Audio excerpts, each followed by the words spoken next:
Come in. Welcome. I'm E.G. Marshall. Welcome to the sounds of suspense. Justice, the noblest creation and the highest ideal of man. The foundation of all religion and the cornerstone of every law. Justice, the birthright of every human being on the face of the earth. Justice, we're brought up to believe in it, to expect it. But what about those people who suddenly discover that for them, there isn't any justice? You just don't go around killing people, Eddie. But there are people who have to be killed. The war's over. It's been over for a long time. No, it isn't. Not for me. Eddie, you're home now. Don't you understand? What could we tell the police? The truth. We have no evidence. That's why we have to hunt them down and kill them ourselves, so that justice can be done. But we can only have justice through the law. Okay. Tell me. Will the law give us justice? I just told you we have no evidence. Okay. No justice from the law. So where and to whom do we go for justice, huh?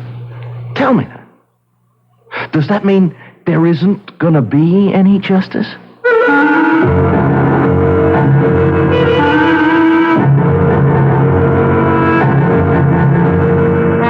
Our mystery drama, Only the Dead, remember, was written especially for the Mystery Theater by Sam Dan and stars Tony Roberts and Mandel Kramer. I'll be back shortly with Act One.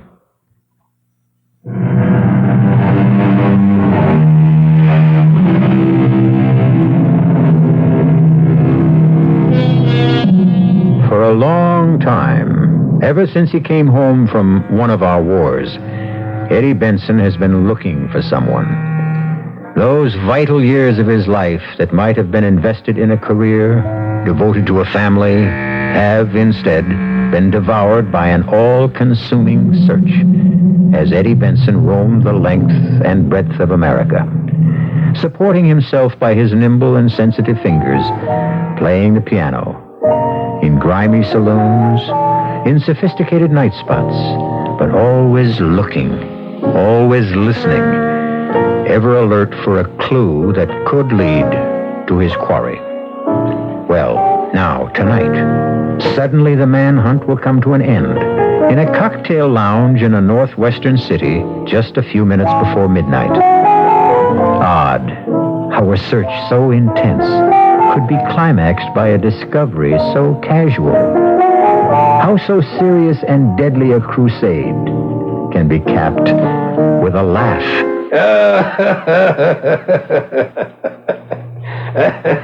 That laugh.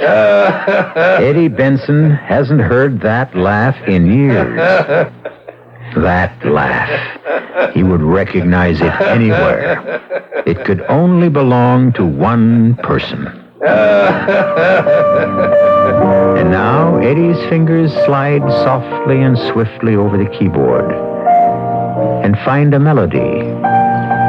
A pretty little melody that has a special meaning for certain people. Especially for that comfortable-looking man at the corner table. The man with that laugh. So I said to her, my dear, if I were to get married again, it'd be the triumph of hope over experience. Yes, sir, Mr. Jackson. That's a good one, all right. Oh, what's the matter, Mr. Jackson? The matter? Are you okay? You got a funny look on your face all of a sudden. Hey, Millie. You didn't get sick or something. Who's that? Who's that playing the piano tonight? Oh, there's some guy filling in for Woody. You know him? No. For a minute, though, I thought he may have looked familiar. That's just my imagination. Millie? What is it, Mr. Jackson? Ask him if he'll, You got a request, Mr. Jackson? Yeah, I have. Ask him to quit playing that song. You don't like it? It's kind of a catchy tune. Just give him this. Tell him to play something else.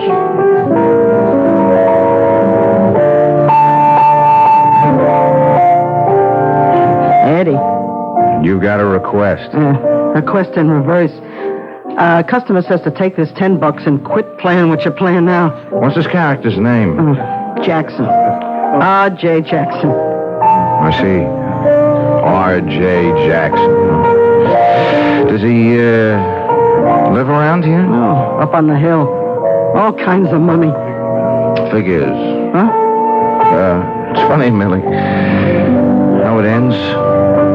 Where it ends. There were times I thought it would never end. All these years. It kind of took over, you know. It became a way of life. Look, I wish I knew what you were talking about. No, you don't, Millie. I think I'll split. You mean walk out? You can't just walk out on the How'd you like to make $10? All depends.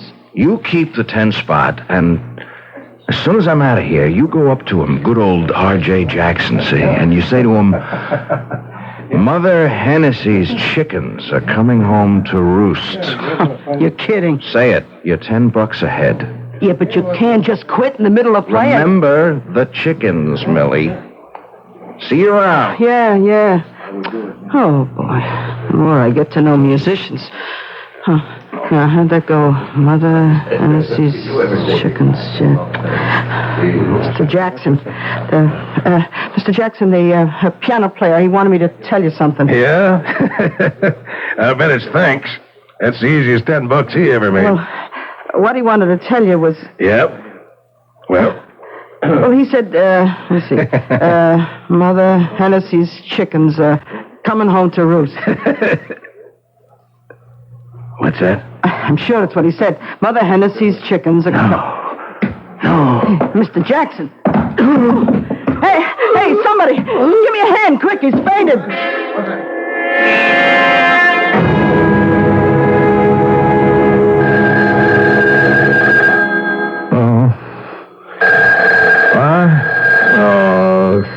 No way.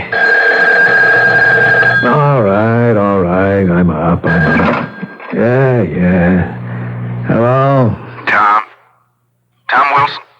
Yeah, that's Tom Wilson. You know what time it is? It happens to I got a message for you, Tom. Mother Hennessy's chickens are coming home to roost. What? What did you say? Who is this? Hello? Hello?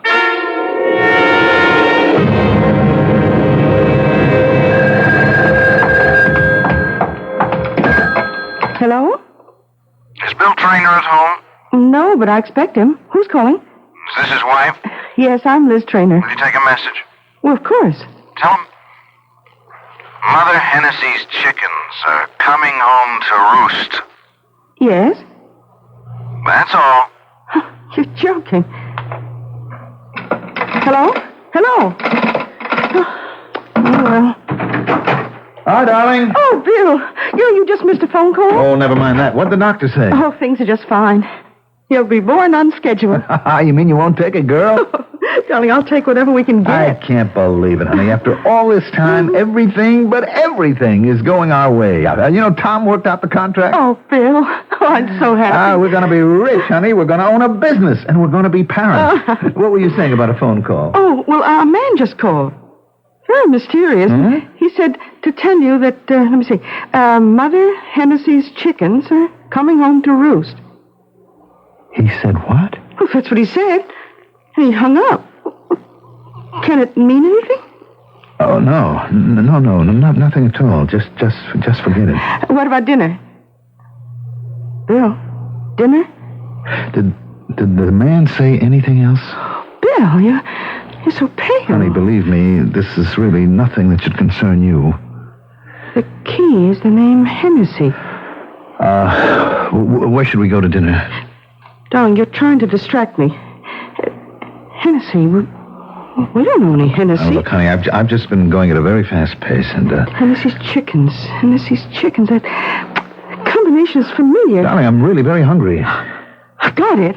Oh, I've got it. Your old army outfit is holding a reunion. What do you know about my old army outfit? Oh, nothing. Nothing at all, except you and Tom Wilson were in it together. You were in Korea. You were prisoners, and you refused to talk about it. even to me. Why do you say we're having a reunion? Hennessy. What? Last year when we moved into this house, I was putting a lot of your old stuff away. There was an army picture of you and Tom Wilson. Oh, you must have been all of 18, and 2 other young soldiers. And in the middle, an older man, a sergeant. And underneath it, you had written, Mother Hennessy's Chickens. It just clicked in my mind. That sergeant, that older man. He was all of 26. Well, his name was Hennessy, wasn't it? Yes. And he looked after all of you like a mother hen. Yes. And now you're having a reunion.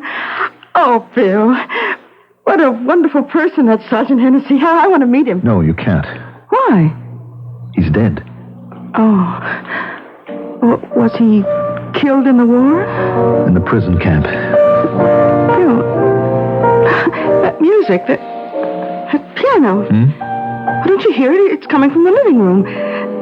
Someone's playing the piano. I didn't hear anyone ring the bell. Let's go see. No. But someone's in the apartment. Liz, stay here. Bill. I want you to stay in the bedroom. But why? Liz, in all the years we've been married, I never asked you to do anything just because I said so. But I'm asking you now, please. All right, Bill. Just for a while.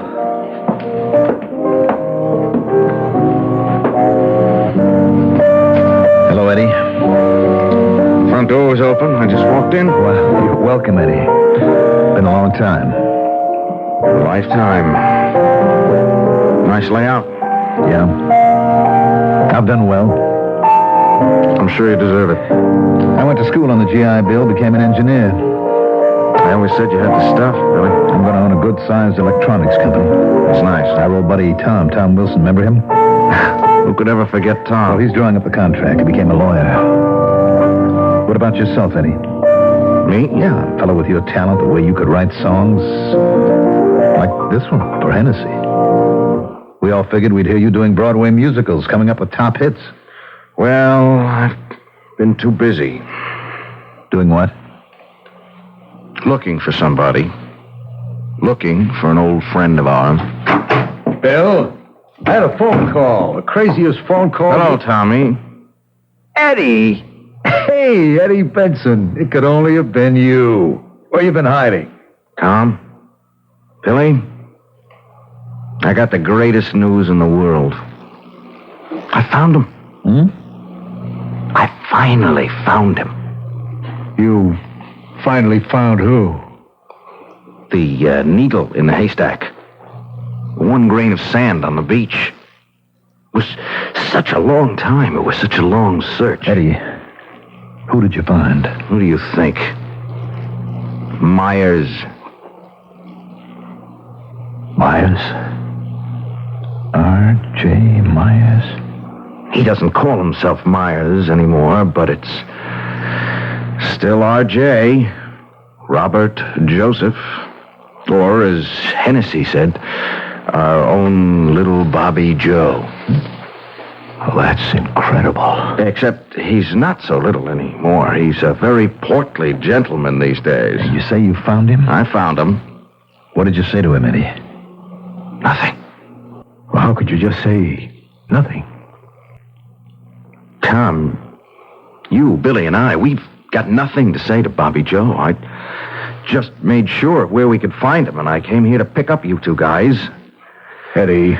I have a 45. What do you guys want to use? Eddie, what are you saying? I'm saying if we leave now, we can fly to where he is in less than 3 hours and kill him before midnight.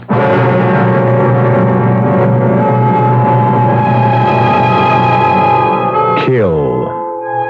Into the pleasant, well-ordered, comfortable world of Bill Traynor and Tom Wilson, there suddenly intrudes a strange, terrifying, and ugly word. It's not a word of this world. It's a word that belongs to another world, a world of pain and horror, a world that they thought was dead and gone. We'll continue in that world when I return shortly with Act 2.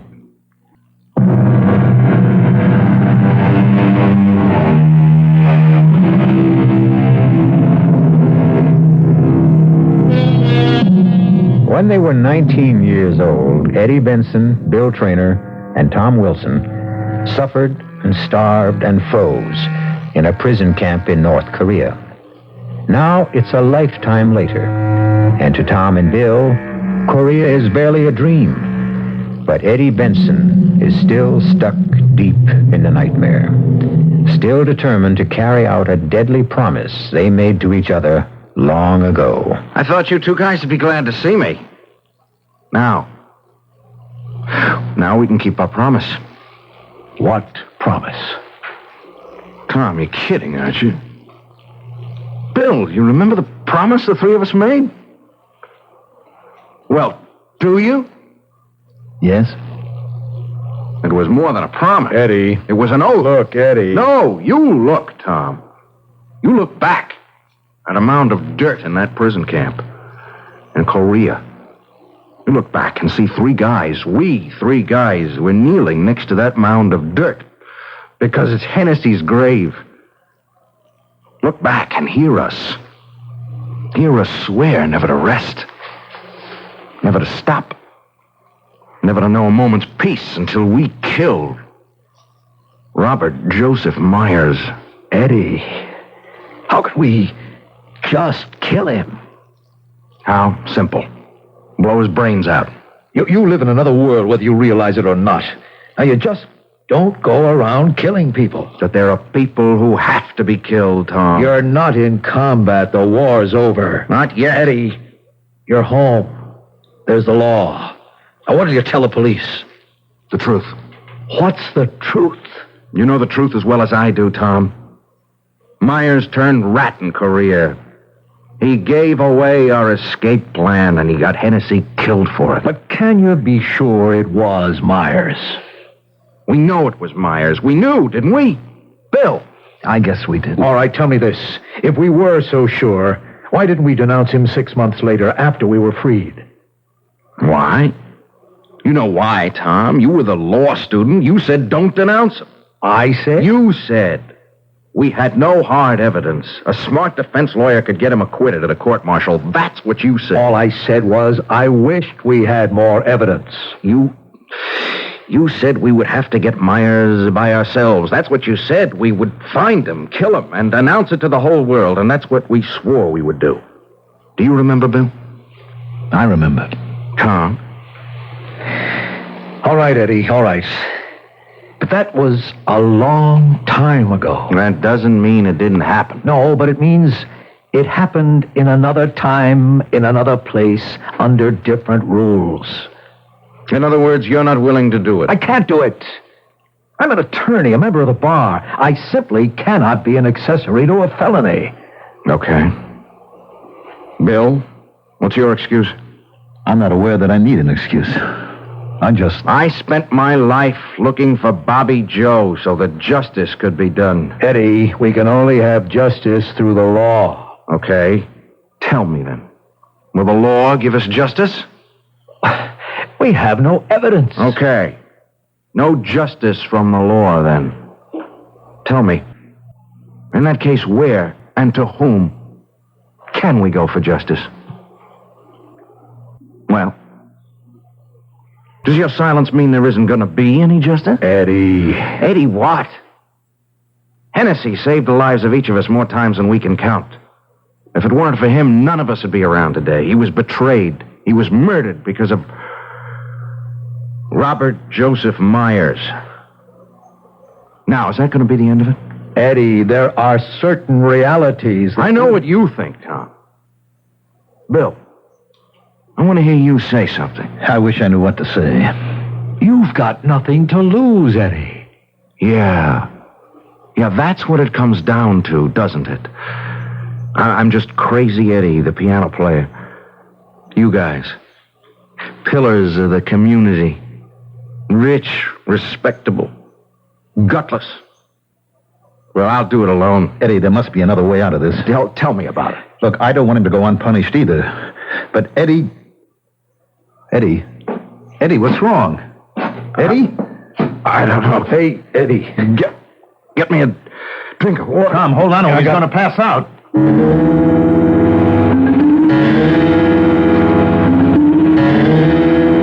Let him sleep. What's the matter with him, Doctor? Well, I'd say this man's been living on his nerves for a long, long time. What can we do for him? Let him sleep. For a week, if you can. And whatever you do, see that nothing excites him. I'm afraid that's going to be difficult. Why? Oh, it's a long story. He needs rest. Needs calm. Call me tomorrow. Yes, Doctor.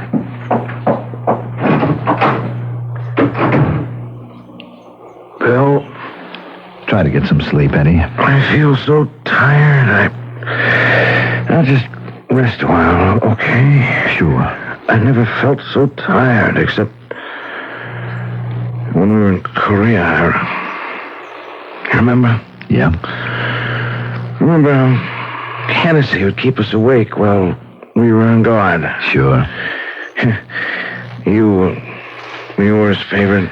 Oh, he didn't play favorites. He liked you more than the rest of us because you were the best soldier. Eddie, try to get some sleep.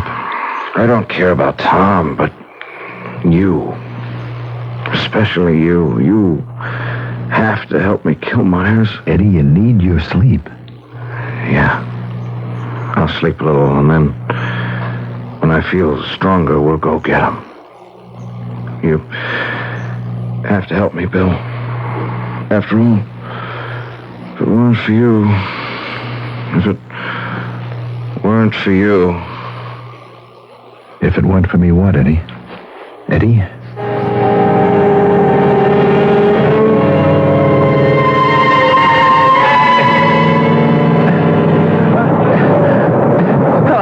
Help me, Sergeant. Sergeant Hennessy, get me out of here. Hennessy, help me. Please, don't leave me alone. I'm sorry. I was having a nightmare. Darling, look, you just can't keep torturing yourself. Oh, Liz, what am I going to do? It'll be all right. No, Liz, whatever I do, it won't be all right. It won't. Oh, surely you just can't... Just can't what? I better not say any more. Why did Eddie have to show up now? Darling, what are you going to do? I don't know. But I just can't go and kill Myers. It would be throwing away my whole life. Yours as well. Liz, please help me. I can't help you. No one can help you.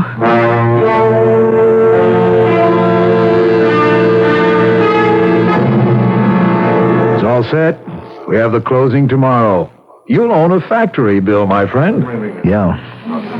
Is Eddie better? Yeah, he's sitting up now. He's getting an appetite.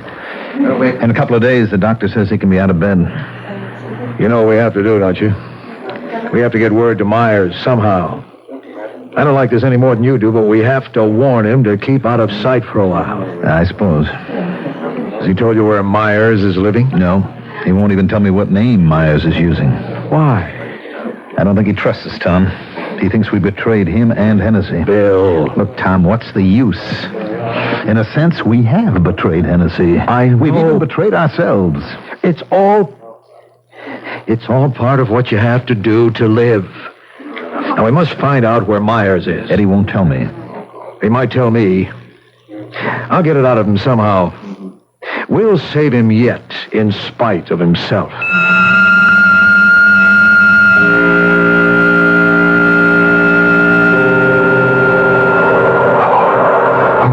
Freezing. It's so cold.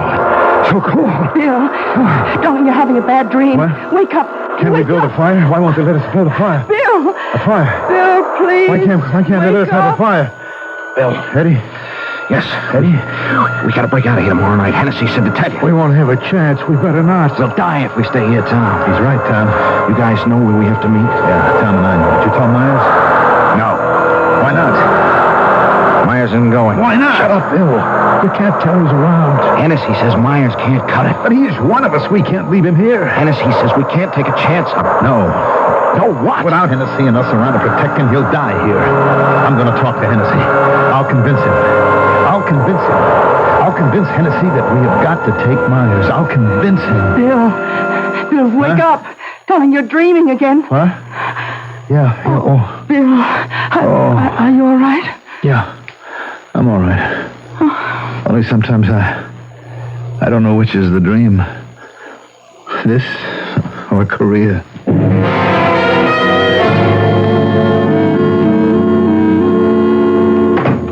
Hi, darling. Oh, hello, Bill. Tom's here. Oh? Yeah, he's inside talking to Eddie. Yeah, I've got something to say to Eddie, too.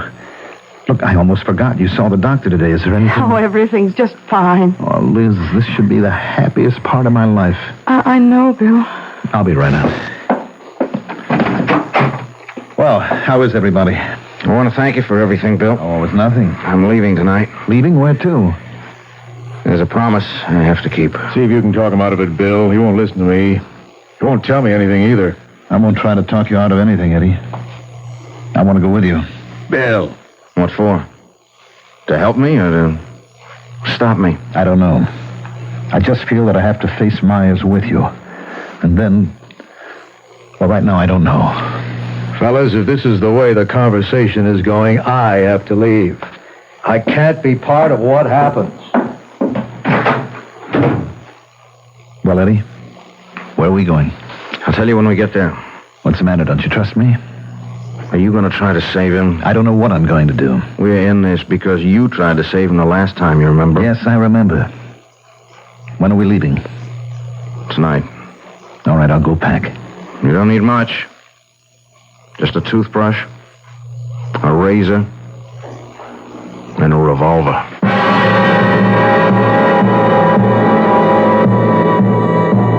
The decisions have been made.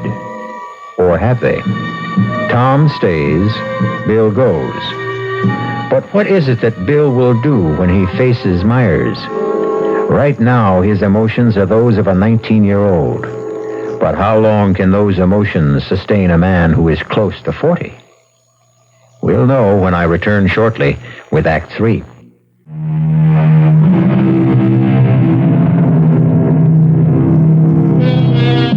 Many of us spend our lives searching for the truth. But what is the truth? When are we closest to the basic essence of our existence?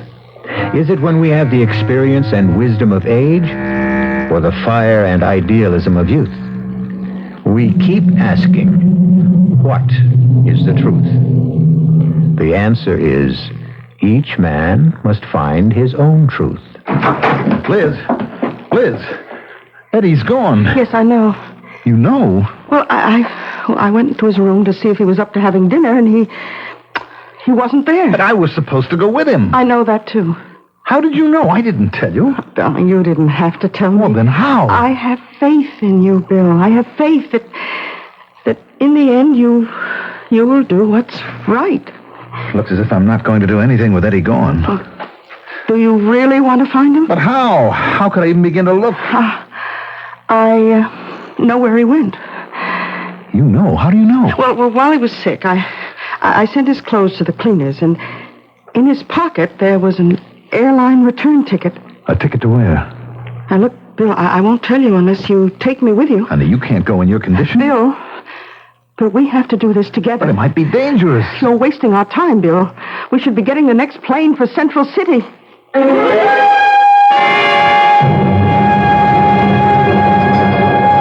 Oh, boy, I didn't realize how hungry I was. Well, we missed dinner last night. Now, tell me something. How do we find Eddie in a city this size? Where's the waitress? Oh, miss. Oh, could you bring us the morning paper, please? How's the paper going to help us? Well, the paper would carry ads for the night spots where he might have worked. Hey, it's right. If he found Myers, it would probably be in a bar or a club. Yes. Oh, thank you, miss. All right, darling, you go through the ads, so just sit and finish this coffee. Then I'll start looking for Eddie. Well, I intend to go with you. Oh, no. No, you don't. It's miserable out. It's snowy. Now, you stay in the hotel. I can find him. Bill. Oh, Bill, we won't find Eddie. What do you mean? Look at what it says. Here in the paper. Let's see. Yeah. Eddie is dead. What? Musician found shot to death. Police puzzled by mysterious murder. Body discovered in hotel room. No apparent motive.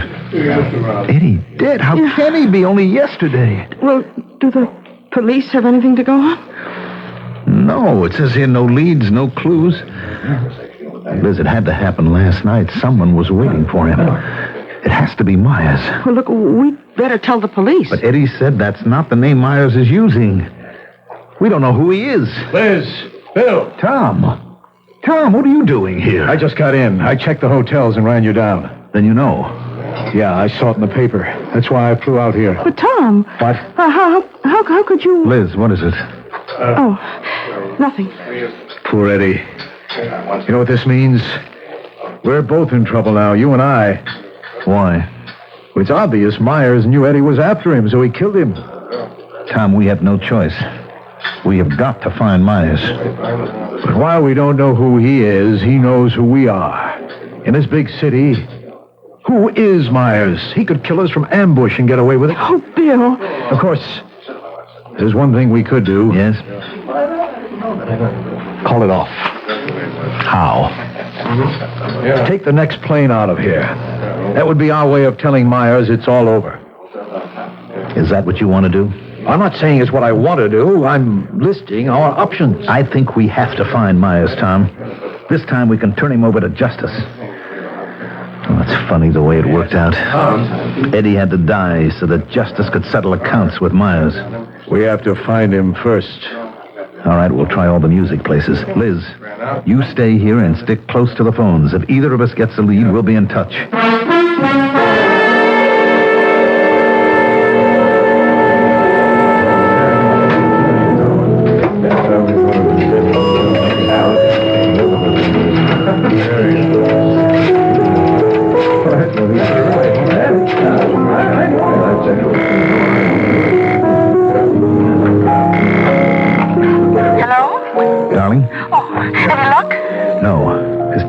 Not yet.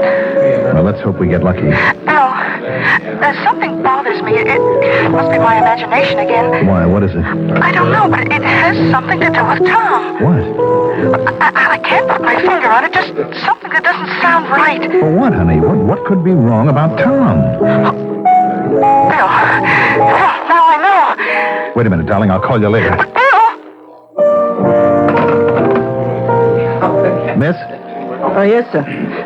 Care to order? That tune. Would you ask the piano player where he learned it? He learned it from me. I hum it all the time.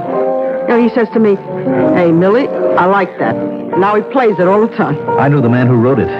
Eddie Benson. Oh, you knew Eddie? Sure, we were good friends. It's a shame what happened to him. He was, I don't know, somebody once told me a word. Mercurial. Yeah, he was a mercurial character. That he was. A guy like him. Oh, he got a lot of people sore at him. Well, at least he left a pretty tune to remember him by. I just can't get it out of my head. Everybody loves it. Well, almost everybody. I know one character who didn't. That so? Oh, yeah. Yeah, you know, it was Eddie's last night on the job. He was playing the tune. And then this guy who comes in here all the time, this guy wanted to give him $10 just to quit playing it. You're kidding. No, it's a fact. Do you know the guy? Oh, sure. He's a regular. Though he hasn't been in lately. Yeah, one thing I got to say about old R.J. Jackson, he's got a tin ear. R.J. Jackson. Tell me more about him.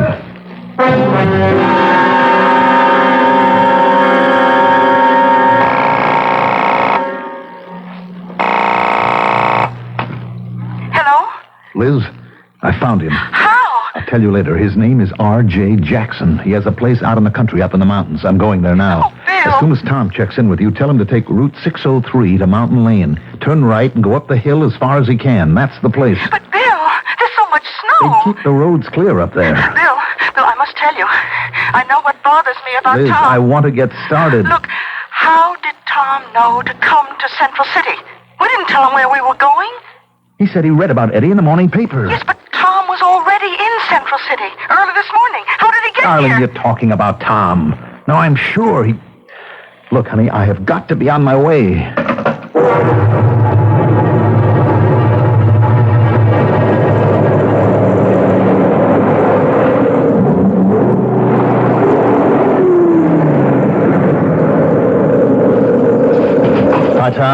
Glad you made it. Yeah. I guess this is as far as the car can take us.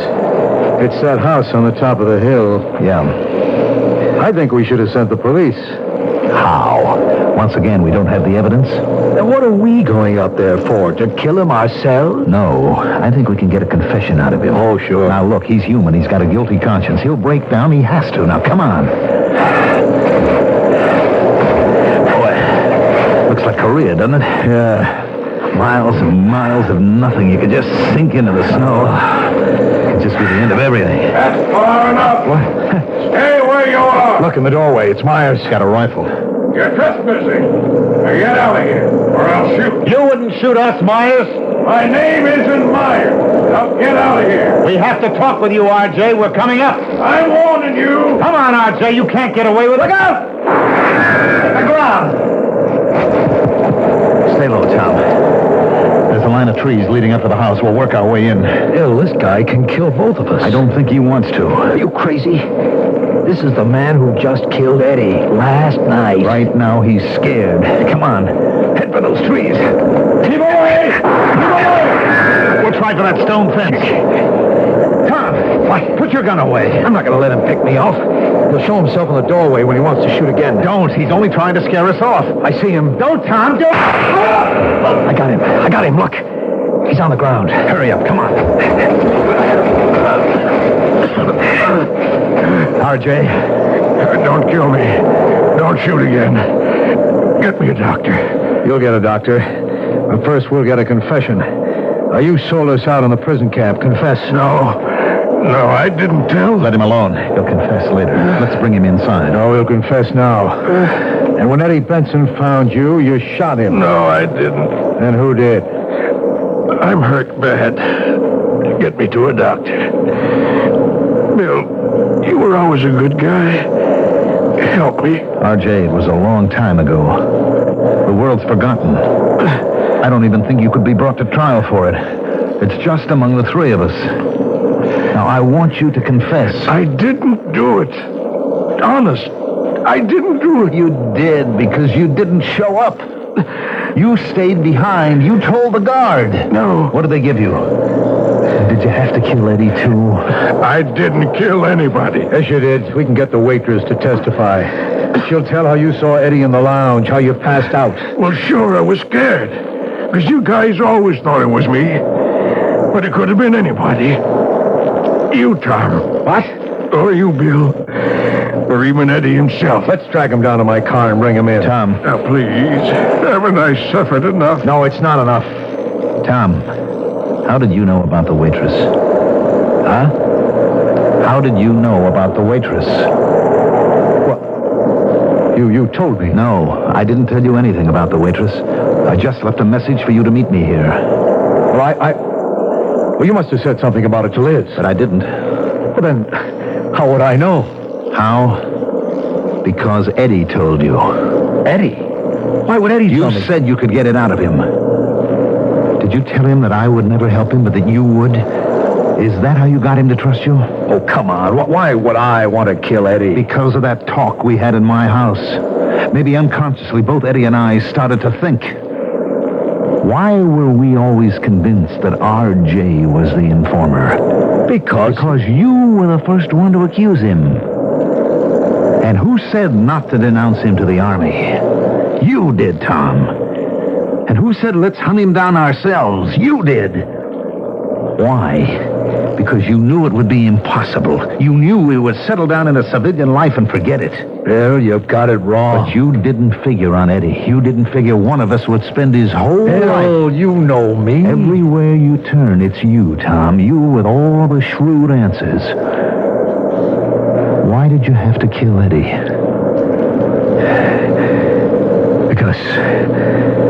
Because he was starting to talk just like you are.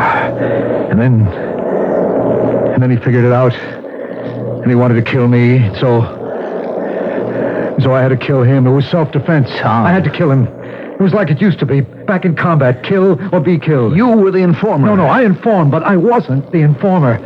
I just didn't do what Hennessy ordered. I didn't cover my tracks. That's why they found us. What did they pay you? Nothing. I wanted us to get caught. You wanted it? Why? Well, Hennessy was wrong. The only time in his life he was wrong. We could never have made it, Bill. All of us would have died in the snow. I was trying to save our lives. I tried to explain it to Hennessy. I tried, but he wouldn't listen. He would only say in that way of his, "Trust me, kid. It'll be okay." And I keep trying to explain to him. Believe me, I try. Every night for the last 20 years, I try to make him see it, but I can't find him. He's out there in the snow, and I can't find him. All right, Tom, we better go back to town. No, wait here. I'll find him. He can't have gone far. I'll find him. I'll explain why I did it. He'll forgive me. He'll understand. Stop him, why I Bill. did it. Stop him. He'll get lost out there. He'll freeze to death. I can't leave you, RJ. I have to get you to a doctor. We'll come back for Tom. Later.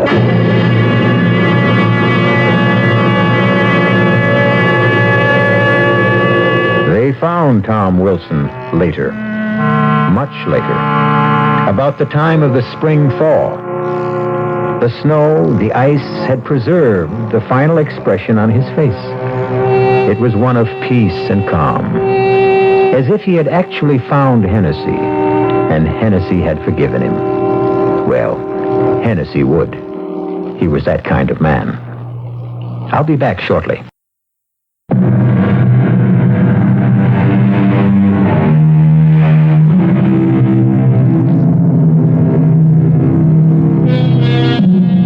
The boy dreams. The man does.